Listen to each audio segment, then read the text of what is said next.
शिवसेना कुणाची? राष्ट्रवादी कुणाची? धनुष्यबाण कुणाचा आणि घड्याळ कुणाचं? किती वर्षापासून? फक्त तारीख पे तारीख. राष्ट्रवादीपेक्षाही शिवसेनेच्या न्यायालयीन लढाईची चर्चा जास्तच झाली. अर्थात उद्धव ठाकरे सुरुवातीच्या काळात खूप आशा लावून न्यायव्यवस्थेकडे पाहत होते. मात्र नंतर त्यांनी यामध्ये झालेल्या दिरंगाईमुळे न्यायव्यवस्थेविषयी सुद्धा नाराजी व्यक्त केली होती. आज आपण याच्यावर चर्चा का करतोय? कारण एक महत्त्वपूर्ण अपडेट यातील समोर आली आहे आणि या प्रकरणाचा निकाल लागण्याची शक्यता वाढली आहे. फक्त तारीखच नाही तर याचे अनेक महत्त्वाचे पैलू आहेत जे महाराष्ट्राच्या एकंदरीत राजकारणावर परिणाम करणारे ठरतील. त्याविषयीच सविस्तर माहिती घेऊया. नमस्कार, मी दिनेश. तुम्ही पाहताय महाराष्ट्र कट्टा.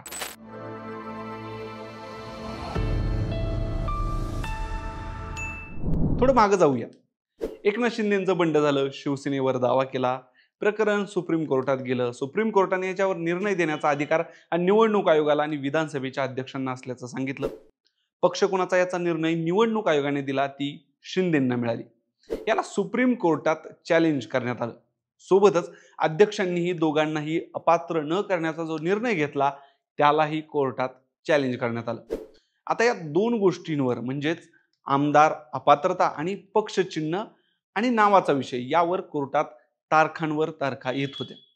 आता याचा निकाल सुप्रीम कोर्टात महाराष्ट्रात सुरू असलेल्या स्थानिक स्वराज्य संस्थांच्या निवडणुकी आधी लागेल असं सगळ्यांना वाटत होतं.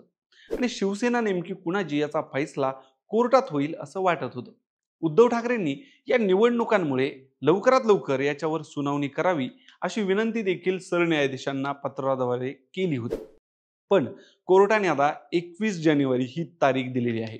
अर्थात यावेळी मात्र निकाल लागेल याची अनेकांना खात्री वाटते. शिवाय उशिरा का होईना पण हा निर्णय पलटू शकतो.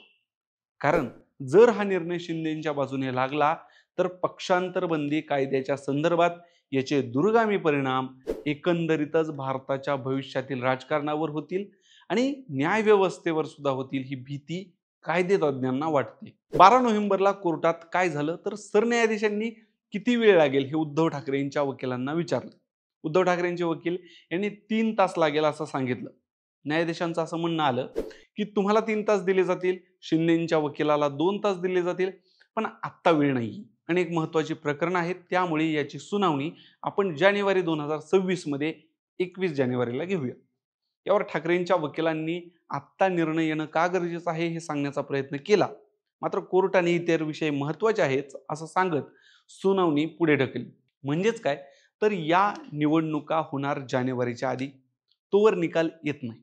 सध्या मशाल या चिन्हावरच उद्धव ठाकरेंना निवडणूक लढवावी लागणार आहे.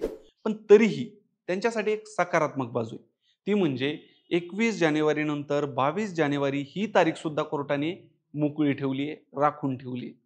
शिवाय युक्तिवादासाठी आपली बाजू मांडण्यासाठी दोन्ही बाजूंच्या वकिलांना वेळ मर्यादित करून दिलाय. त्यामुळे 22 जानेवारीला शिवसेना कुणाची याचा निकाल लागण्याची शक्यता अधिक आहे. किंबहुना तो 22 जानेवारीलाच लागेल. इथं योगायोग असा, शिवसेना ज्या बाळासाहेब ठाकरेंनी स्थापन केली त्यांची जयंती ही लगेच आहे. म्हणजे त्यांच्या जयंतीच्या आधी हा निर्णय जो काही असेल तो झालेला असेल.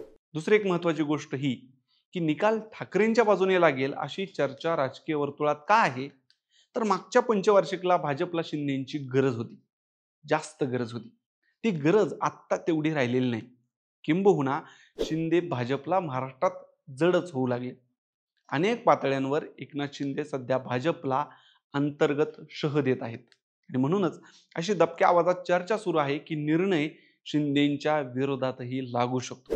यामध्ये पक्षाचं नाव आणि चिन्ह हा विषय तर आहेच, पण यापेक्षा महत्त्वाचा आमदार अपात्रतेचा मुद्दाही आहे, ज्यामुळे आत्ताही त्याचा परिणाम होऊ शकतो. अर्थात 22 जानेवारीला लगेच कोर्ट निर्णय देत नाही, तर तो राखून ठेवला जातो आणि त्यानंतर महिनाभरात तो दिला जातो.